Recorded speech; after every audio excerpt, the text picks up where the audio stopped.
નમસ્તે વિદ્યાર્થી મિત્રો, ધોરણ 7માં ગણિતમાં હવે આપણે પ્રકરણ 6માં આગળ જોઈશું અગત્યના મુદ્દાઓ. તો કાટકોણ ત્રિકોણમાં 90 અંશના ખૂણાની સામેની બાજુને કર્ણ કહેવાય. બરાબર.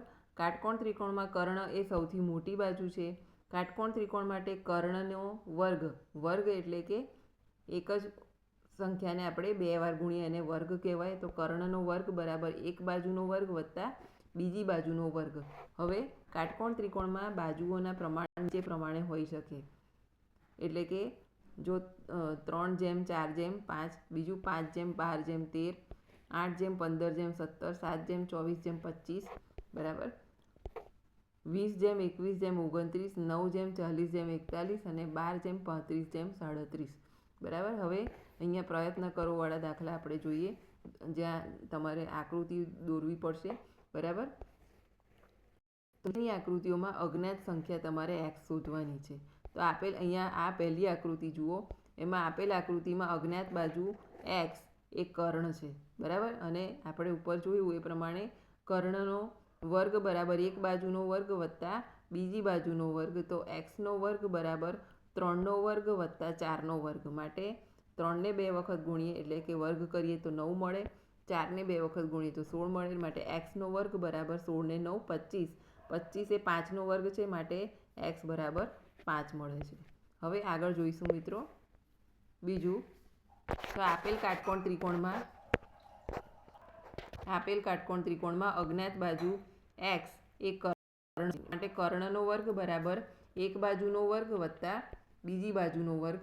માટે xનો વર્ગ બરાબર 6નો વર્ગ વત્તા 8નો વર્ગ. બરાબર. 6નો વર્ગ આપણે કરીએ તો 36 મળે અને 8નો વર્ગ કરીએ તો 64 મળે. માટે 36 ને 64 100 મળે છે. 100 એ 10નો વર્ગ છે, માટે x બરાબર 10 મળે છે. હવે ત્રીજી આકૃતિ. તો આપેલ કાટકોણ ત્રિકોણમાં અજ્ઞાત બાજુ x એ કર્ણ છે. બરાબર. એટલે કર્ણનો વર્ગ બરાબર એક બાજુનો વર્ગ વત્તા બીજી બાજુનો વર્ગ. હવે xનો વર્ગ બરાબર 8નો વર્ગ વત્તા 15નો વર્ગ. તો 8નો વર્ગ 64 અને 15નો વર્ગ 225. માટે xનો વર્ગ બરાબર 289, જે 17નો વર્ગ છે. માટે x બરાબર 17 મળે છે. ચોથી આકૃતિ. તો આપેલ કાટકોણ ત્રિકોણમાં અજ્ઞાત બાજુ x એ કર્ણ છે. બરાબર. કર્ણનો વર્ગ બરાબર એક બાજુનો વર્ગ વત્તા બીજી બાજુનો વર્ગ. માટે xનો વર્ગ બરાબર 7નો વર્ગ વત્તા 24નો વર્ગ. બરાબર. એટલે 7નો વર્ગ 49 અને 24નો વર્ગ છે 576. માટે xનો વર્ગ બરાબર 625, જે 25નો વર્ગ છે. માટે x બરાબર 25 મળે છે. હવે પાંચમી આકૃતિ. તો એમાં બે ભાગ પડે છે. બરાબર. ત્રિકોણ A અને ત્રિકોણ B. બરાબર. ધારો કે આપણે ત્રિકોણ A માટેની બાજુનો એક બાજુ આપણે y ધારીએ, તો ત્રિકોણ B માટે x ઓછા y થશે, કારણ કે આખા ત્રિકોણની બાજુનું નીચેનું માપ x આપેલું છે. બરાબર. એટલે હવે ત્રિકોણ A માટે yનો વર્ગ વત્તા 12નો વર્ગ, yનો વર્ગ વત્તા 12નો વર્ગ બરાબર 37નો વર્ગ, કારણ કે 37 એ કર્ણ આપેલું છે. બરાબર. માટે yનો વર્ગ 144 બરાબર 37નો વર્ગ થાય છે 1369. માટે yનો વર્ગ બરાબર 1369 ઓછા 144 બરાબર 1225 મળે છે, જે 35નો વર્ગ છે. માટે 35, માટે y બરાબર 35 મળે છે. હવે એ જ પ્રમાણે ત્રિકોણ B માટે જોઈએ. તો x ઓછા yનો વર્ગ વત્તા 12નો વર્ગ બરાબર 37નો વર્ગ. બરાબર. માટે x ઓછા yનો વર્ગ વત્તા 144 બરાબર 1369, એટલે એમાં પણ 1225 મળે છે. માટે x ઓછા yનો વર્ગ બરાબર 35નો વર્ગ. માટે x ઓછા y બરાબર 35. બરાબર. હવે y બરાબર આપણને કિંમત મળી ગઈ છે 35. માટે x બરાબર 35 વત્તા 35 બરાબર 70 થાય છે. હવે છઠ્ઠી આકૃતિ જુઓ. બરાબર. એમાં આપેલ કાટકોણ ત્રિકોણમાં અજ્ઞાત બાજુ x એ કર્ણ છે. એટલે કર્ણનો વર્ગ બરાબર એક બાજુનો વર્ગ વત્તા બીજી બાજુનો વર્ગ. માટે xનો વર્ગ બરાબર 12નો વર્ગ વત્તા 5નો વર્ગ, એટલે 144 વત્તા 25 એટલે 169, જે 13નો વર્ગ છે. માટે x બરાબર 13 મળે છે. હવે સ્વાધ્યાય 6.5 જોઈએ. બરાબર. તો ત્રિકોણ PQRમાં ખૂણો P કાટખૂણો છે. જો PQ બરાબર 10 સેન્ટીમીટર અને PR બરાબર 24 હોય તો QR શોધો. તો QR એ કર્ણ છે. માટે QRનો વર્ગ બરાબર PRનો વર્ગ વત્તા PQનો વર્ગ. માટે QR નો વર્ગ બરાબર 24નો વર્ગ વત્તા 10નો વર્ગ બરાબર 576 વત્તા 100 માટે QR નો વર્ગ બરાબર 676 જે 26નો વર્ગ છે માટે QR બરાબર 26 મળે છે। હવે આગળ જોઈએ બીજો દાખલો। ત્રિકોણ ABCમાં ખૂણો C કાટખૂણો છે। AB બરાબર 25 સેન્ટીમીટર હોય અને AC બરાબર 7 હોય તો BC શોધો। બરાબર, ખૂણો C કાટખૂણો છે એટલે રેખાખંડ AB એ કર્ણ કહેવાશે માટે ABનો વર્ગ બરાબર ACનો વર્ગ વત્તા CBનો વર્ગ માટે 25નો વર્ગ બરાબર 7નો વર્ગ વત્તા Xનો વર્ગ બરાબર 25નો વર્ગ છે 625 બરાબર 49 બરાબર Xનો વર્ગ માટે Xનો વર્ગ બરાબર તમને મળે છે 576 એટલે કે 24નો વર્ગ માટે X બરાબર 24 મળે છે બરાબર માટે BC બરાબર શું મળે છે 24 સેન્ટીમીટર। હવે ત્રીજો દાખલો સમજવા જેવો છે। 15 મીટર લાંબી નિસરણીને દિવાલ સાથે ટેકવતા તે જમીનથી 12 મીટર બારી સુધી પહોંચે છે બરાબર। એટલે નિસરણીના જમીન પરના છેડાનું દિવાલથી અંતર શોધો। તો આકૃતિ પ્રમાણે જોઈએ તો નિસરણી દિવાલ સાથે કાટકોણ ત્રિકોણ બનાવે છે માટે કર્ણનો વર્ગ બરાબર એક બાજુનો વર્ગ વત્તા બીજી બાજુનો વર્ગ માટે 15નો વર્ગ બરાબર 12નો વર્ગ વત્તા એનો વર્ગ માટે 225 બરાબર 144 વત્તા એનો વર્ગ માટે એનો વર્ગ બરાબર 225 ઓછા 144 કરીએ તો તમને મળે છે 81 જે 9નો વર્ગ છે માટે એ બરાબર 9 મળે છે। એટલે લખી શકાય કે નિસરણીના જમીન પરના છેડાનું દિવાલથી અંતર એ બરાબર 9 મીટર હશે। હવે ચોથો દાખલો જોઈએ મિત્રો। નીચેનામાંથી કઈ કાટકોણ બાજુઓ હોઈ શકે બરાબર અને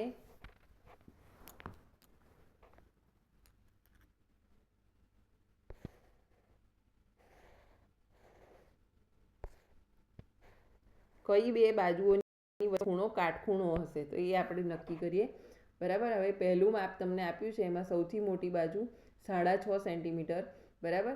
એટલે કર્ણનું માપ એ બે બાજુઓ કર્ણનો વર્ગ બરાબર બે બાજુના વર્ગનો સરવાળો થાય એટલે મોટી બાજુ એ કર્ણ હશે એમ સમજી લઈએ તો 2.5નો વર્ગ વત્તા 6નો વર્ગ એ તમને મળે છે 42.25 જે 6.5નો વર્ગ છે બરાબર। એટલે અહીંયા બરાબર આપેલું છે એટલે એનો મતલબ કે આપેલી બાજુ એ કાટકોણ ત્રિકોણની બાજુઓ હોઈ શકે અને સૌથી મોટી બાજુ 6.5 સેન્ટીમીટર એ કર્ણ છે એટલે 2.5 સેન્ટીમીટર અને 6 સેન્ટીમીટર બાજુઓની વચ્ચેનો ખૂણો એ કાટકોણ હશે।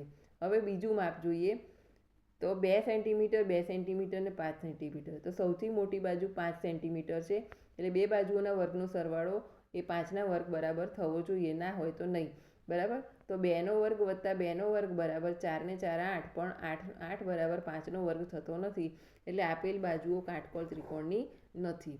ત્રીજું 1.5 સેન્ટીમીટર 2 સેન્ટીમીટર અને 2.5 સેન્ટીમીટર। હવે સૌથી મોટી બાજુ 2.5 સેન્ટીમીટર છે તો બે બાજુઓના વર્ગનો સરવાળો આપણે ચેક કરીએ તો 2.25 વત્તા 4 6.5 સેન્ટીમીટર બરાબર એટલે 6.25 જે 2.5 સેન્ટીમીટરના વર્ગની છે એનો મતલબ કે કાટકોણ ત્રિકોણની બાજુઓ છે સૌથી મોટી બાજુ 2.5 સેન્ટીમીટર છે એટલે 1.5 સેન્ટીમીટર અને 2 સેન્ટીમીટર બાજુ વચ્ચેનો ખૂણો કાટખૂણો હશે। હવે પાંચમો દાખલો।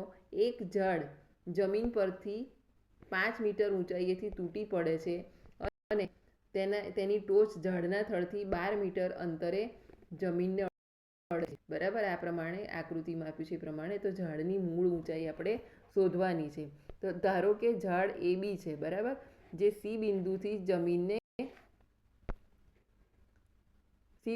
તૂટી પડે છે અને જમીનને અડકે છે એટલે ત્રિકોણ ABC શું થાય છે કાટકોણ ત્રિકોણ બને છે। તો હવે કાટકોણ ત્રિકોણ માટે AB બરાબર 12 મીટર અને BC બરાબર 5 મીટર છે। BCનો વર્ગ બરાબર ABનો વર્ગ વત્તા BCનો વર્ગ એટલે 12નો વર્ગ વત્તા 5નો વર્ગ તો 144 વત્તા 25 એટલે 169 જે 13નો વર્ગ છે માટે AC બરાબર 13 મીટર। હવે ઝાડની ઊંચાઈ જોઈએ તો BC વત્તા AC બરાબર 5 ને 13 18 મીટર થશે એટલે ઝાડની ઊંચાઈ 18 મીટર થાય। છઠ્ઠો દાખલો। ત્રિકોણ PQRમાં ખૂણો Q અને R અનુક્રમે 25 છે તો નીચેનામાંથી કયું સાચું હશે તો આપણે ત્રિકોણની ત્રણેય બાજુઓના ખૂણાનો સરવાળો 180 થાય તો પી વત્તા 25 વત્તા 65 બરાબર 180 માટે માપ ખૂણો પી બરાબર અહીંયા 25 ને 65 90 180માંથી 90 જાય તો 90 એટલે ખૂણો પી કાટખૂણો બને છે બરાબર. જેમાં ખૂણો પી કાટખૂણો થાય તો તેની સામેની બાજુ રેખાખંડ ક્યુઆર એ કર્ણ થશે. એટલે જે બીજું છે ક્યુઆરનો વર્ગ બરાબર પીક્યુ વત્તા આરપીનો વર્ગ એ સાચું થશે. હવે આગળ જોઈએ 7મો દાખલો. જેની બાજુની લંબાઈ 40 સેન્ટીમીટર અને વિકર્ણની લંબાઈ 41 સેન્ટીમીટર હોય એવા લંબચોરસની પરિમિતિ શોધો. તો ચતુષ્કોણ એબીસીડી એ લંબચોરસ છે અને રેખાખંડ બીડી એ વિકર્ણ છે. પણ અહીંયા આમ જોવા જઈએ તો ત્રિકોણ એબીડી એ કાટકોણ ત્રિકોણ છે. એટલે બીડીનો વર્ગ બરાબર એબીનો વર્ગ વત્તા એડીનો વર્ગ. હવે 41નો વર્ગ બરાબર 40નો વર્ગ વત્તા એડીનો વર્ગ. તો 41નો વર્ગ થાય છે 1681 અને 40નો વર્ગ થાય છે 1600. માટે એડીનો વર્ગ બરાબર 1681 ઓછા 1600 એટલે 81, જે 9નો વર્ગ છે. માટે એડી બરાબર 9 મળશે. હવે 8મો દાખલો. સમબાજુ ચતુષ્કોણના વિકર્ણોના માપ 16 અને 30 સેન્ટીમીટર છે. તો તેની પરિમિતિ આપણે શોધવાની છે. તો સમબાજુ ચતુષ્કોણ એબીસીડી આપેલો છે બરાબર, અને જેના વિકર્ણો રેખાખંડ એસી અને બીડી છે.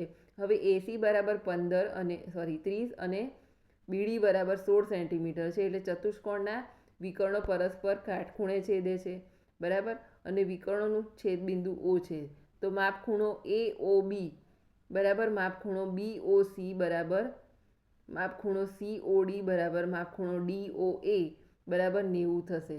હવે ઓએ બરાબર ઓસી બરાબર 1/2 એસી બરાબર 1/2 ગુણ્યા 30 કરીએ તો 15 મળે બરાબર, અને બીઓ બરાબર ઓડી બરાબર 1/2 બીડી બરાબર 8 સેન્ટીમીટર મળશે. હવે કાટકોણ ત્રિકોણ એ ઓ બી એમાં આપણે જોઈએ તો રેખાખંડ એ બી એ કર્ણ થશે. તો એઓનો વર્ગ વત્તા બીઓનો વર્ગ બરાબર 15નો વર્ગ વત્તા 8નો વર્ગ એટલે 225 વત્તા 64 તો 289, જે 17નો વર્ગ છે. માટે એબીનો વર્ગ બરાબર 17 એટલે સમબાજુ ચતુષ્કોણની પરિમિતિ થશે 17 ચોક 68.